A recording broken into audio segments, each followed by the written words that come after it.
Você já se perguntou de onde vem o seu desejo?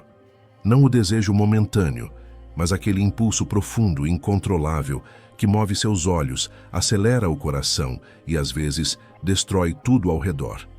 Você acha que ama porque aprendeu a amar. Acredita que sente ciúme porque sofreu.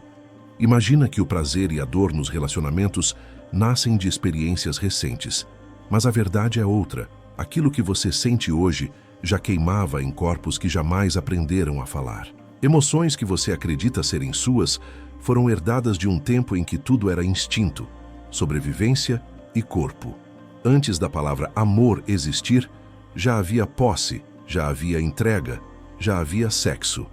Na pré-história, sexo não era assunto, era acontecimento. Não havia convenções morais, leis, casamentos ou promessas, mas havia o toque, havia o desejo pelo corpo do outro, havia o medo de perder o pouco que se tinha, e havia a violência como linguagem. Quando dois corpos se encontravam numa caverna escura ou diante de uma fogueira acesa ao entardecer, não havia poesia, mas havia significado. Sexo não era um ato de carinho, era uma forma de garantir território, alimento, proteção, filhotes. Era um pacto mútuo entre carne e risco. E muitas vezes era imposição. Às vezes era troca. Outras vezes era resistência. Mas sempre, em algum grau, era sobrevivência. Tudo o que hoje você vive entre o desejo e a frustração, o medo de ser traído, o impulso de trair, a insegurança de não ser suficiente, o prazer de se sentir desejado, a dor de ser ignorado, já era vivido por quem usava pedras como armas e dormia temendo feras e tempestades. O cérebro humano, mesmo sob a mais moderna tecnologia, ainda carrega as marcas daquele tempo. Ainda dispara os mesmos hormônios quando você vê alguém que deseja. Ainda ativa as mesmas zonas de recompensa e pânico quando o afeto está em risco. A sua reação ao ser rejeitado é biológica, não só emocional. A sua dificuldade em se desligar de alguém é ancestral, não só psicológica. A pergunta, existia sexo na pré-história? Parece simples. Mas a resposta vai muito além do sim. Ela exige que a gente mergulhe no que é o sexo sem filtro cultural, sem romance, sem religião, sem culpa. O sexo nu, bruto, no seu estado mais primitivo. Não como um ato isolado, mas como parte de uma teia complexa de poder, dor, prazer, competição e sobrevivência. Compreender como o sexo acontecia na pré-história é olhar no espelho mais antigo da humanidade e entender por que amamos como amamos, por que traímos como traímos, por que nos doemos como nos doemos. Porque lá no silêncio do mundo, antes da história, o corpo já falava tudo o que hoje ainda nos assombra. É nesse mergulho profundo e sem romantismo que vamos entrar agora. Você vai entender como surgiram os primeiros códigos de sedução, os primeiros jogos de poder entre machos e fêmeas, as origens do ciúme, da dominação, da entrega e até mesmo dos fetiches que hoje muitos escondem. Vamos voltar à selva onde tudo começou, não com palavras, mas com corpos em tensão. Porque antes de existir história, existia pele. E antes da linguagem, já existia o impulso. Muito antes de qualquer ideia de beleza ou de amor existir, o desejo já habitava os corpos dos primeiros hominídeos. Não havia palavras, não havia promessas, não havia regras. Mas havia algo que fazia um corpo se voltar para outro. Um impulso silencioso que guiava olhares, que despertava movimentos, que acendia algo entre a ameaça e o encantamento. A atração, naquele tempo, era uma dança entre instinto e adaptação. O que hoje você sente como excitação, naquele tempo, era sinal de sobrevivência. Os primeiros sinais de interesse sexual não eram feitos de flores ou olhares tímidos, mas de gestos cravados na biologia, o brilho nos olhos, o cheiro do corpo, o modo como se caminhava ou se exibia diante dos outros. As fêmeas em período fértil exalavam hormônios que despertavam o comportamento de acasalamento nos machos, e esses, por sua vez, competiam com demonstrações de força, resistência e domínio do espaço. O desejo era acionado por sinais objetivos: fertilidade, saúde, poder, vigor. Não existia beleza como conhecemos. Existia viabilidade genética. Existia a urgência de perpetuar a espécie. Mas com o tempo, algo começou a mudar. O cérebro humano crescia, a complexidade aumentava, e junto com ela surgiam os primeiros traços de sutileza. Aquele que não era o mais forte, mas sabia se aproximar com mais cuidado, que trazia alimento, que protegia os filhotes, começava a ter vantagem sobre o bruto. Surgia ali um novo tipo de atração, a que envolve atenção, cuidado, presença. Não era ainda afeto como conhecemos, mas era o princípio de algo mais profundo do que o impulso animal. O desejo deixava de ser só carne e passava a ser também escolha.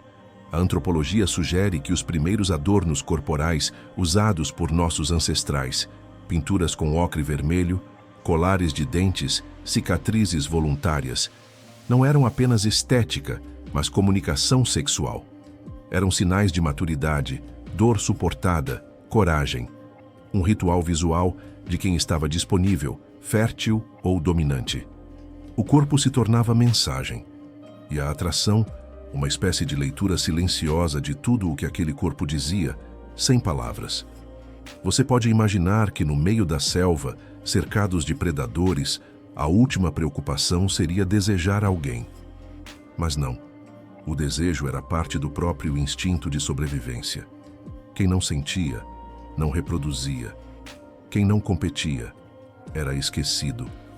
E nesse jogo silencioso entre vida e morte, nasceu o impulso que você ainda sente quando alguém atrai sua atenção sem motivo lógico. É o mesmo fogo antigo, o mesmo chamado invisível.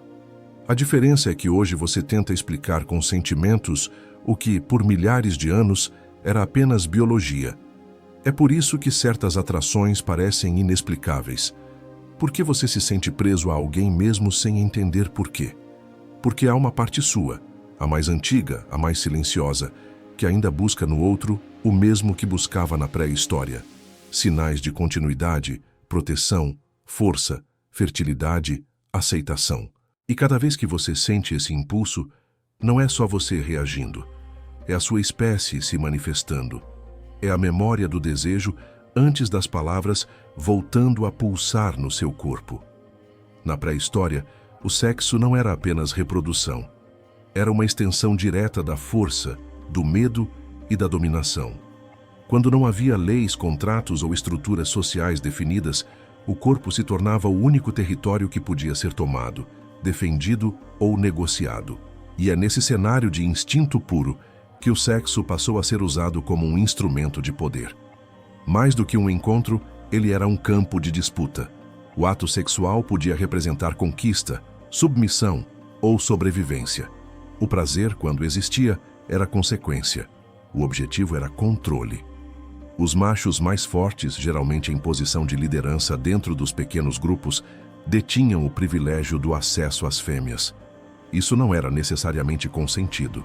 O conceito de consentimento, como entendemos hoje, simplesmente não existia. A fêmea em idade fértil era vista como um recurso reprodutivo valioso, e quem controlava esse recurso controlava o futuro genético do grupo.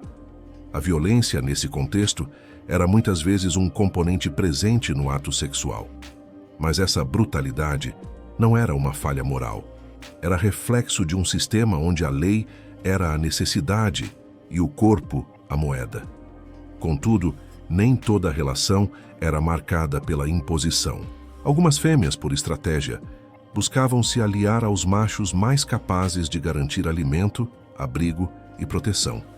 Era uma forma de inteligência biológica.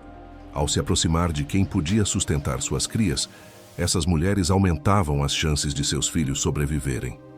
Essa entrega, muitas vezes voluntária, era uma forma de negociação instintiva.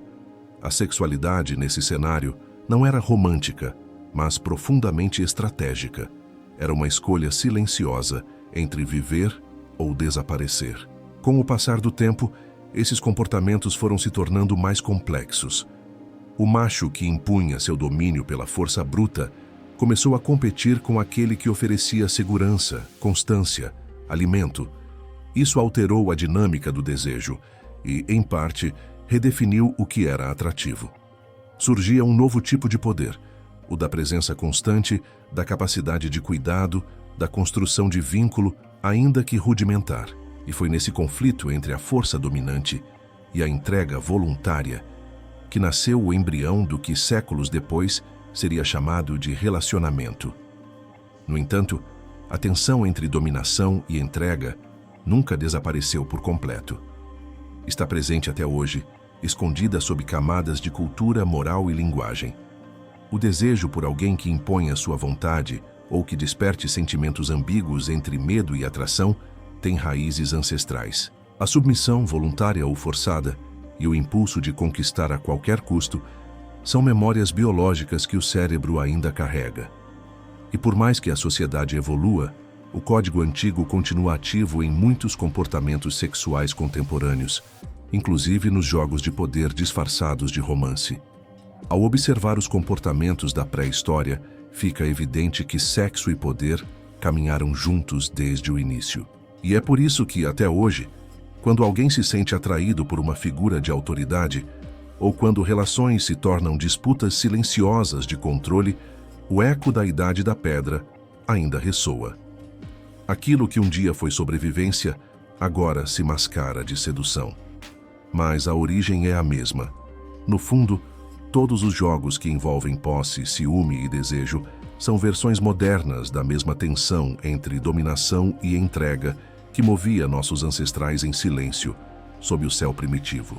Antes da fala, antes da escrita, antes de qualquer símbolo reconhecível, os corpos já conversavam.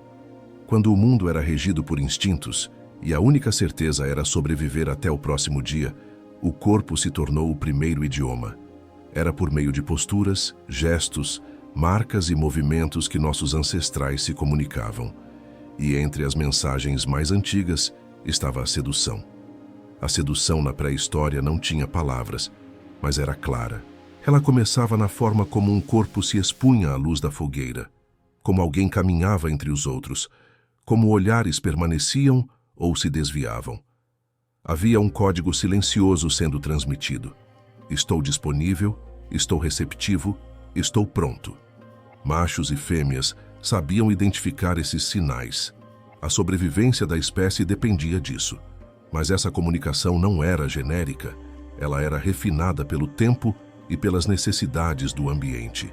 Os primeiros adornos corporais, como pinturas com pigmentos naturais, cicatrizes rituais e colares feitos com dentes de animais, tinham função prática e simbólica. Além de indicar status, habilidade ou coragem, esses enfeites atuavam como sinais sexuais. Um corpo pintado com ocre vermelho, por exemplo, não apenas exibia poder, mas chamava atenção. Era o brilho do vermelho primitivo, lembrando sangue, fertilidade e calor. Nossos ancestrais entendiam que o visual podia impactar. E assim nasceu o uso estético do corpo como ferramenta de atração. A simetria física, os quadris largos nas fêmeas, os ombros largos nos machos, começaram a ser associados a características desejáveis. Não pela beleza como conceito abstrato, mas pela eficiência. Quadris largos significavam parto seguro. Ombros fortes indicavam proteção e força para caçar. O desejo se moldava a partir do que funcionava. E o corpo transmitia tudo isso de forma automática, sem que ninguém precisasse dizer uma palavra. A linguagem da carne era direta, eficiente, muitas vezes irresistível. O toque também fazia parte desse idioma. Um toque no braço, um roçar sutil, um movimento de aproximação. Tudo isso já estava presente muito antes de a linguagem existir. E esses gestos, que hoje você pode considerar naturais ou automáticos, são traços herdados de um tempo em que o corpo era a única forma de se fazer entender. A linguagem sexual, portanto, foi a primeira a existir. E talvez por isso ainda seja, até hoje, a mais poderosa. Mesmo em silêncio, o corpo sabia seduzir, sabia provocar, sabia rejeitar. E essa capacidade de comunicar desejo, interesse ou repulsa através do físico é o que deu origem aos primeiros jogos sexuais. Pequenos ensaios de conquista, troca de favores, exibição de habilidades. Os antepassados que sabiam ler esses sinais com mais precisão se destacavam. Os que sabiam emitir esses sinais com mais força sobreviviam. A sedução tornou-se parte da estratégia reprodutiva, mas também da construção de alianças, da manipulação social e, com o tempo, da conexão emocional. É por isso que hoje você sente algo quando alguém se aproxima demais. Por isso um olhar pode te desestabilizar. Um gesto pode despertar desejo ou repulsa imediata. O seu corpo, sem perceber, está constantemente lendo e respondendo a esses códigos antigos. O que parecia um simples interesse físico é, na verdade, uma memória profunda. A lembrança de que, por milhares de anos, o corpo foi a única linguagem disponível. E ele aprendeu a falar com intensidade, com precisão, com intenção. Toda vez que você se arruma para impressionar alguém, que escolhe roupas, posturas, movimentos, sem sequer pensar muito sobre isso, está revivendo esse código ancestral. E a razão pela qual isso funciona até hoje não é apenas cultural, é biológica. A sedução não nasceu com os humanos modernos. Ela nasceu com os primeiros encontros entre corpos vulneráveis e desejantes. E desde então, o corpo nunca mais parou de falar. À medida que os primeiros grupos humanos começaram a formar estruturas mínimas de convivência, algo novo surgiu. A percepção de que o sexo não era apenas um impulso biológico, mas também um fenômeno cercado de mistério, de poder e, eventualmente, de simbolismo. A partir do momento em que o ser humano olhou para o céu e percebeu que havia ciclos, da lua, da caça, da menstruação, da gestação, ele passou a conectar o corpo com o sagrado. E nesse momento, o sexo começou a deixar de ser apenas instinto. Começou a ser ritual. As primeiras manifestações dessa ligação entre sexualidade e espiritualidade estão gravadas em rochas e objetos encontrados por arqueólogos. Estatuetas femininas com seios e quadris exagerados, como as famosas Vênus paleolíticas, não eram esculturas eróticas no sentido moderno, mas sim representações da fertilidade como um poder quase divino. O corpo feminino, capaz de gerar vida, passou a ser temido, reverenciado e invocado. O útero tornou-se um símbolo cósmico, e a sexualidade da mulher passou a carregar significados que iam além da reprodução. Sexo virou ponte com o desconhecido. Alguns pesquisadores sugerem que rituais de acasalamento, danças, pinturas corporais, uso de plantas com efeitos alucinógenos, podem ter sido usados para marcar momentos específicos do ciclo da vida. A união sexual entre um homem e uma mulher não era apenas pessoal, mas simbólica. Representava a união entre forças naturais, entre o céu e a terra, entre o caos e a ordem. A penetração tornou-se metáfora de fertilização do solo, de bênção dos deuses, de continuidade da linhagem. E mesmo que não houvesse uma linguagem verbal estruturada, os corpos sabiam o que estavam fazendo. O ato sexual, quando inserido nesse contexto ritualístico, deixava de ser apenas carnal. Tornava-se uma forma de contato com o invisível. O prazer, nesse sentido, era visto como uma abertura sensorial para o espiritual. Alguns estudiosos conectam essa percepção ao nascimento da ideia de êxtase como estado divino. Sentir prazer intenso era, de alguma forma, tocar uma outra dimensão. E por isso, os líderes espirituais primitivos, xamãs, curandeiros, anciãos, muitas vezes se envolviam em rituais que envolviam sexualidade, não como profanação, mas como transcendência. No entanto, essa sacralização do sexo também trouxe ambiguidade. Se o prazer podia abrir portas para o divino, ele também podia provocar medo.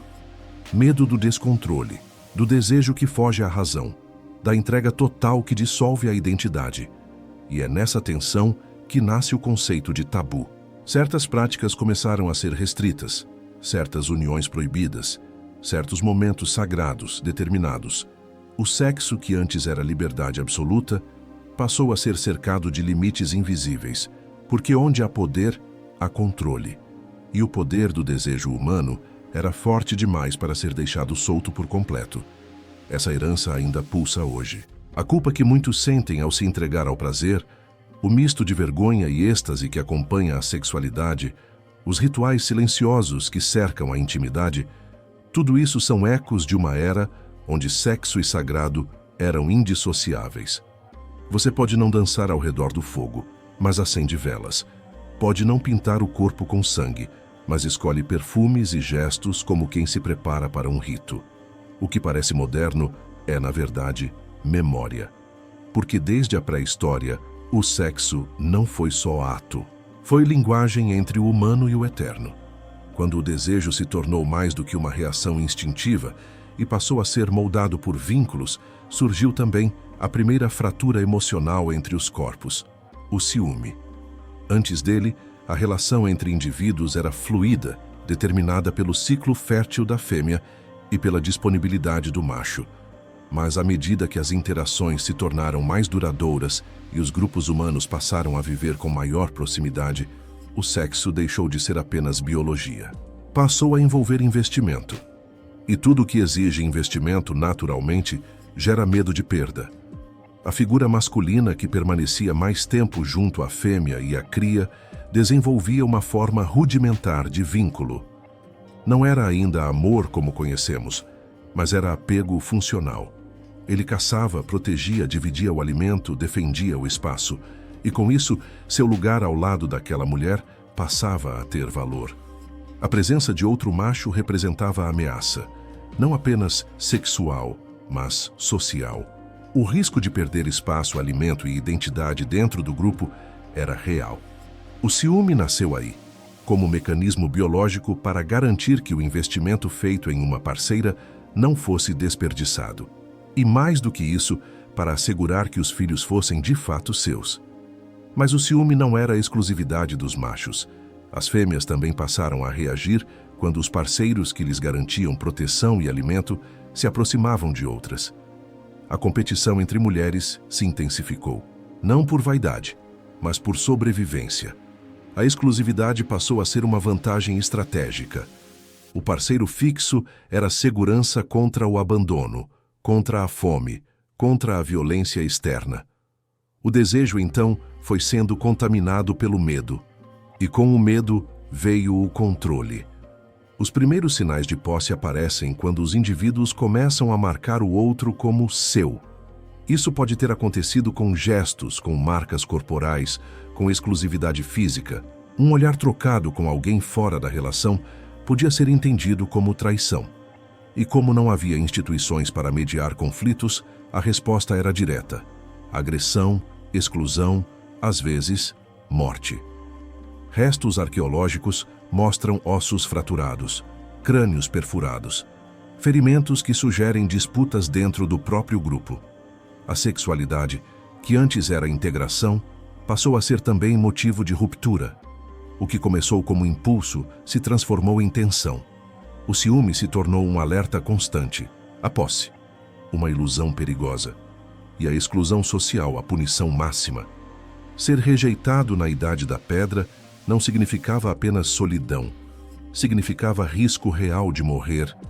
Estar fora do grupo era perder proteção, calor, alimento. Por isso, o abandono amoroso, mesmo hoje, ainda ativa as mesmas áreas cerebrais ligadas ao medo da morte. Porque para o cérebro ancestral que ainda vive dentro de nós, ser deixado por quem amamos é o mesmo que ser jogado para fora da caverna. Que essa memória emocional se repete no presente. O ciúme irracional, a necessidade de controlar o outro, o medo constante de ser trocado, são ecos diretos de um tempo em que tudo isso era questão de vida ou morte. Você pode viver em uma cidade moderna, cercado de tecnologia, mas sua mente ainda age como se estivesse em um grupo nômade, tentando garantir o próprio lugar. E o sexo, nesse cenário, continua sendo não apenas prazer, mas também território. Um território que, se ameaçado, desperta a fera que nunca deixou de existir. Em meio ao silêncio da pré-história, onde não existiam leis, nem direitos, nem qualquer forma de proteção estruturada, o sexo também era um lugar de dor. A violência sexual não nasceu nos tempos modernos. Ela é antiga, muito mais antiga do que as palavras que usamos hoje para nomeá-la. E embora seja difícil para a ciência determinar o que cada ato significava emocionalmente para aqueles que o viveram, Os sinais físicos deixados nos ossos revelam feridas profundas, fraturas pélvicas, marcas de agressão, indícios de partos traumáticos. Essas são as primeiras provas de que o corpo feminino, ao mesmo tempo em que era a origem da vida, também era campo de guerra. Mulheres grávidas e crianças pequenas, muitas vezes, não sobreviviam ao parto ou à criação dos filhos. A falta de recursos, o abandono por parte dos machos e os ataques de predadores colocavam o corpo feminino sob constante pressão. E muitas dessas mulheres engravidavam não por escolha, mas por imposição. O sexo forçado, no contexto da pré-história, não era desvio, era prática. E isso deixou marcas. Marcas que não se apagam com a evolução. A neurociência moderna já reconhece que o trauma pode ser transmitido biologicamente de geração para geração. As experiências extremas vividas por nossos ancestrais alteraram a forma como seus corpos reagiam ao estresse, ao medo, ao toque. Essas alterações genéticas e epigenéticas foram passadas adiante. Isso significa que muito do que você sente hoje, a repulsa repentina, o medo do abandono, o desconforto diante da intimidade, a dificuldade em confiar, pode não ter começado em você. Pode ser memória de algo vivido por gerações antes da sua. A ancestralidade emocional que carregamos nos torna sensíveis a dinâmicas que não compreendemos racionalmente. É por isso que certas pessoas se retraem diante do toque, outras se submetem em silêncio a relações destrutivas e algumas revivem padrões de dor sem perceber. O corpo se lembra do que a mente não entende, e essas lembranças, muitas vezes, têm raízes profundas na história da sexualidade primitiva, onde o sexo não era afeto, mas sobrevivência, submissão, domínio. Entre os grupos humanos nômades, não havia espaço para processar emocionalmente essas experiências. As mulheres que sofriam abusos, perdiam filhos, eram expulsas do grupo ou sobreviviam sozinhas, não tinham com quem dividir a dor. Elas apenas carregavam, em silêncio, aquilo que viveram. E essa carga, acumulada ao longo dos séculos, foi se fixando nos corpos que vieram depois, foi moldando a sensibilidade de uma espécie inteira. Por isso a intimidade hoje ainda assusta, porque dentro dela há mais do que contato físico. Há o risco de reviver uma história que foi passada sem ser contada. Mas há também uma outra herança, a da resistência, a da sobrevivência apesar da dor. Mulheres que, mesmo feridas, continuaram. Homens que romperam com padrões de violência. Relações que nasceram no caos, mas aos poucos abriram espaço para algo mais próximo da conexão. A evolução não nos deu apenas traumas, ela também nos deu ferramentas para superá-los. A empatia, a linguagem, a memória, a consciência. Tudo isso nos permite hoje olhar para o passado com entendimento. Não para culpar, mas para compreender. E a partir disso, transformar. Quando você sente que algo dentro de você resiste ao toque, ao afeto ou à entrega, talvez seja o seu corpo tentando proteger algo que foi violado muito antes da sua existência. Reconhecer essa dor é o primeiro passo para não repeti-la. Porque só quando entendemos de onde vêm nossos medos é que podemos começar a escolher um caminho diferente. E o passado deixa de ser prisão para se tornar aprendizado. Se o sexo fosse apenas um mecanismo para reproduzir a espécie, o prazer não seria necessário. Bastaria o impulso biológico. Mas a natureza não confiou a continuidade da vida ao acaso. Ela colocou no ato sexual uma recompensa poderosa, o prazer. E esse prazer, muito antes de ser associado ao amor ou à intimidade, era simplesmente uma descarga neuroquímica destinada a garantir que os corpos voltassem a se encontrar. Com o tempo, esse estímulo se tornou mais do que uma estratégia reprodutiva. Tornou-se uma armadilha emocional, e é daí que nasce o vício afetivo. Durante o ato sexual, o cérebro libera uma combinação de substâncias que alteram completamente a forma como percebemos o outro e a nós mesmos. A dopamina ativa os circuitos de recompensa, transformando o encontro em uma experiência eufórica. A oxitocina promove vínculo e sensação de segurança. A serotonina regula o humor e estabiliza as emoções. Esse coquetel bioquímico fazia com que dois corpos que se encontravam em meio ao frio, à fome e ao medo criassem uma ilusão de proteção. O prazer tornava o mundo menos ameaçador, ainda que por poucos minutos. E isso bastava para que a repetição do ato fosse inevitável. No entanto, o prazer não era igualmente distribuído. A anatomia feminina, com sua complexidade, permitia experiências sensoriais mais variadas e profundas, mas nem sempre acessadas. Muitas fêmeas se submetiam ao ato por sobrevivência, não por desejo. Já os machos, movidos por uma descarga hormonal intensa, buscavam não apenas prazer, mas também domínio e validação. O prazer masculino, sendo mais imediato, se tornava também uma forma de confirmar poder. O feminino, mais interno, mais sutil, era muitas vezes abafado por contextos de medo e submissão. Com o avanço das interações sociais, o prazer deixou de ser apenas uma consequência do ato e passou a ser buscado por si só. A sexualidade começou a se descolar da reprodução. Machos e fêmeas passaram a se aproximar mesmo fora do período fértil. Surgiram os primeiros indícios de atividade sexual por prazer, por conforto, por vínculo emocional. Esse foi um ponto de virada. O sexo deixou de ser apenas função e passou a ter significado emocional. E com isso, vieram os primeiros sintomas de dependência afetiva. Aquele que oferecia prazer se tornava desejado, protegido, escolhido. O corpo passou a associar o outro não só ao impulso biológico, mas também à sensação de pertencimento. Essa ligação afetiva, mesmo que não houvesse ainda linguagem para nomeá-la, era real. E o fim dessa ligação, por morte, abandono ou rejeição, causava uma dor intensa semelhante à abstinência. O cérebro, ao perder sua fonte de prazer e segurança, entrava em colapso emocional. E assim nasceram as primeiras dores de amor. Hoje, quando você sente que não consegue esquecer alguém, quando se vê preso a uma relação que te machuca, mas da qual não consegue se libertar, o que está agindo dentro de você não é só emoção, é bioquímica. São circuitos cerebrais ancestrais, tentando repetir o que um dia foi estratégia de sobrevivência. E quanto mais você tenta racionalizar, mais se frustra.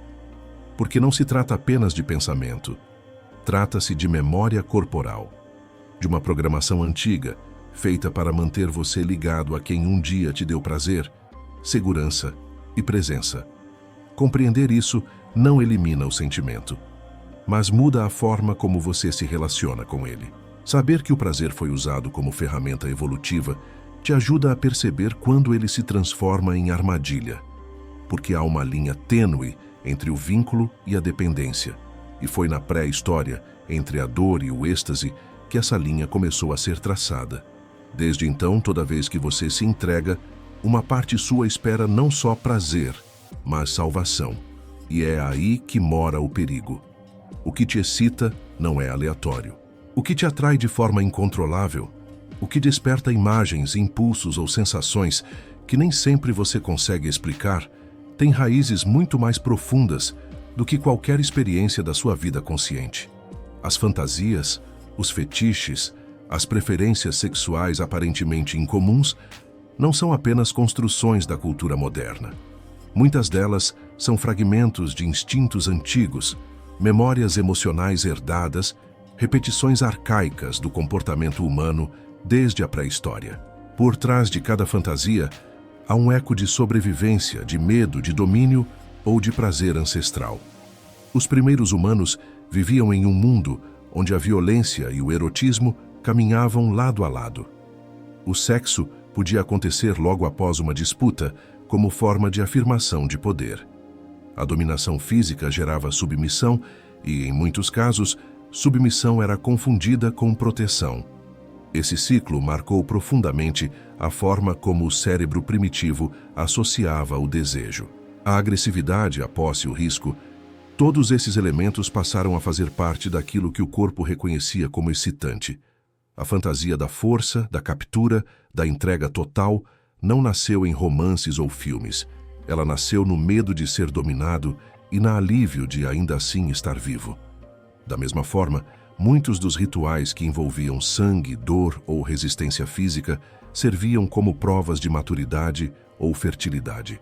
As cicatrizes, os adornos feitos de ossos, os ritos de passagem marcavam o corpo com histórias. O prazer, nesse cenário, vinha misturado ao sofrimento. Isso moldou a forma como, até hoje, algumas pessoas associam dor e prazer como faces da mesma experiência. A origem do desejo por submissão, por controle, por experiências extremas, não é apenas psicológica, ela é arqueológica. Está enterrada nos comportamentos que garantiram a sobrevivência em um tempo em que o corpo era a única moeda. Algumas fantasias contemporâneas também envolvem o desejo de ser visto, de ser desejado publicamente, de ser exposto. Esse impulso tem conexão direta com os antigos rituais de exibição.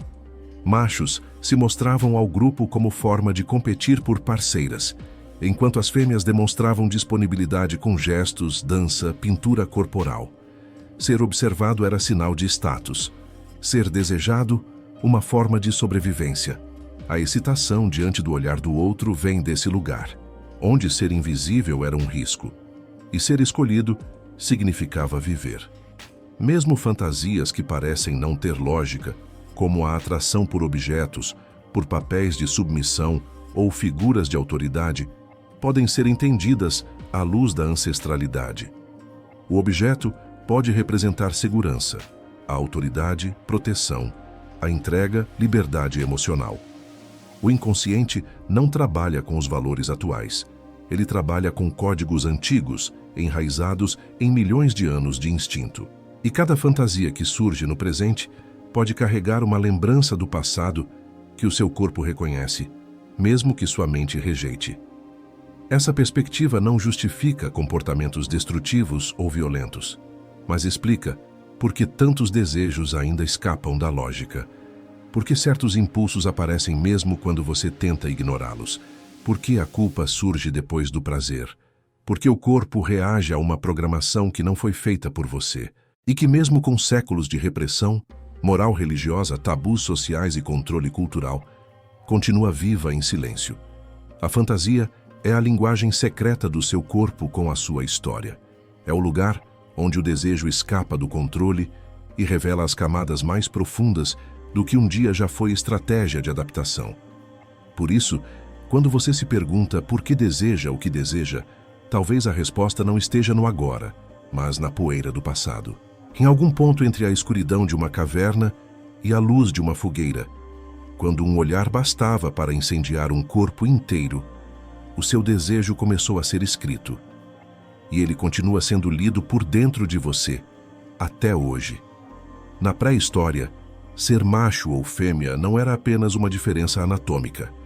Era uma distinção de riscos, funções e estratégias. O sexo, para ambos, tinha propósitos biológicos comuns: perpetuar a espécie, garantir a sobrevivência dos genes. Mas as consequências desse ato eram profundamente distintas. Enquanto o macho podia fecundar e partir, a fêmea ficava com o ônus da gestação, do parto e da criação. E essa assimetria moldou o comportamento sexual dos dois de maneira radical. O macho, para garantir sua herança genética, precisava multiplicar suas cópulas. O instinto o impelia a buscar variedade, a disputar território, a exibir força e saúde para impressionar possíveis parceiras. Sua estratégia era dispersiva. O valor reprodutivo estava em quantas fêmeas ele conseguia fecundar. A fêmea, por outro lado, não podia se dar ao luxo da abundância. Cada relação sexual podia resultar em uma gravidez. E uma gravidez representava meses de vulnerabilidade, risco de morte, limitação física e dependência do grupo. Por isso, a estratégia da fêmea era seletiva. Ela precisava escolher bem. Optar por aquele que lhe garantisse proteção, alimento, estabilidade. Essa diferença criou duas formas distintas de desejo. O desejo do macho era impulsivo, explosivo, estimulado por sinais visuais e físicos. O da fêmea era mais calculado, sensível a comportamentos de cuidado, dominância emocional, persistência. E esse contraste, já presente na pré-história, continua influenciando a forma como homens e mulheres se envolvem até hoje. O que parece conflito moderno é, na verdade, uma tensão milenar entre dois corpos programados para sobreviver de modos opostos. Nos grupos ancestrais, os machos que conseguiam proteger e prover para uma única fêmea e sua prole começaram a ser valorizados. Aos poucos, isso foi equilibrando a tendência à promiscuidade com o surgimento de vínculos mais duradouros. Não por romantismo, mas por eficiência. Filhos que cresciam sob proteção paterna tinham mais chances de chegar à idade adulta. E assim o comportamento do macho passou a incorporar outra estratégia: o investimento contínuo. A fidelidade, que parecia antinatural diante do impulso de reprodução ampla, tornou-se uma escolha evolutiva vantajosa. Para as fêmeas, o risco de abandono continuava sendo alto. Muitas desenvolviam mecanismos de sedução e apego emocional para manter o parceiro próximo. A necessidade de criar vínculos estáveis se refletiu na sensibilidade emocional, na leitura de sinais sutis, na construção de interações mais profundas. O amor, como começamos a entender, é fruto dessa simbiose entre necessidade e estratégia. E muito antes de se tornar sentimento, já era adaptação. Até mesmo o comportamento sexual durante o ato carregava essas diferenças. Enquanto o macho buscava sinalizar domínio e virilidade, a fêmea regulava sua receptividade de acordo com a percepção de segurança. O corpo respondia ao ambiente. Se havia proteção, o desejo emergia. Se havia ameaça, ele se retraía. Esse padrão moldou a forma como, ainda hoje, o prazer feminino é profundamente ligado à confiança, à entrega, à leitura emocional do momento. E por isso, ele é mais complexo, mais demorado, mais sensível. Nada disso é regra imutável. A cultura, o afeto, a consciência transformaram profundamente os relacionamentos humanos. Mas por baixo de tudo isso, ainda vivem os instintos que foram talhados ao longo de milhares de anos. Quando você sente que deseja de forma diferente, que ama de maneira oposta, que espera mais ou menos do outro, talvez não esteja errado. Talvez esteja apenas manifestando estratégias distintas de uma história evolutiva escrita nos corpos de homens e mulheres desde o primeiro toque no escuro de uma caverna. Na pré-história, ser macho ou fêmea não era apenas uma diferença anatômica. Era uma distinção de riscos, funções e estratégias. O sexo, para ambos, tinha propósitos biológicos comuns: perpetuar a espécie, garantir a sobrevivência dos genes. Mas as consequências desse ato eram profundamente distintas. Enquanto o macho podia fecundar e partir, a fêmea ficava com o ônus da gestação, do parto e da criação. E essa assimetria moldou o comportamento sexual dos dois de maneira radical. O macho, para garantir sua herança genética, precisava multiplicar suas cópulas. O instinto o impelia a buscar variedade, a disputar território, a exibir força e saúde para impressionar possíveis parceiras. Sua estratégia era dispersiva. O valor reprodutivo estava em quantas fêmeas ele conseguia fecundar. A fêmea, por outro lado, não podia se dar ao luxo da abundância. Cada relação sexual podia resultar em uma gravidez. E uma gravidez representava meses de vulnerabilidade, risco de morte, limitação física e dependência do grupo. Por isso, a estratégia da fêmea era seletiva. Ela precisava escolher bem. Optar por aquele que lhe garantisse proteção, alimento, estabilidade. Essa diferença criou duas formas distintas de desejo. O desejo do macho era impulsivo, explosivo, estimulado por sinais visuais e físicos. O da fêmea era mais calculado, sensível a comportamentos de cuidado, dominância emocional, persistência. E esse contraste, já presente na pré-história, continua influenciando a forma como homens e mulheres se envolvem até hoje. O que parece conflito moderno é, na verdade, uma tensão milenar entre dois corpos programados para sobreviver de modos opostos. Nos grupos ancestrais, os machos que conseguiam proteger e prover para uma única fêmea e sua prole começaram a ser valorizados. Aos poucos, isso foi equilibrando a tendência à promiscuidade com o surgimento de vínculos mais duradouros. Não por romantismo, mas por eficiência. Filhos que cresciam sob proteção paterna tinham mais chances de chegar à idade adulta. E assim, o comportamento do macho passou a incorporar outra estratégia: o investimento contínuo.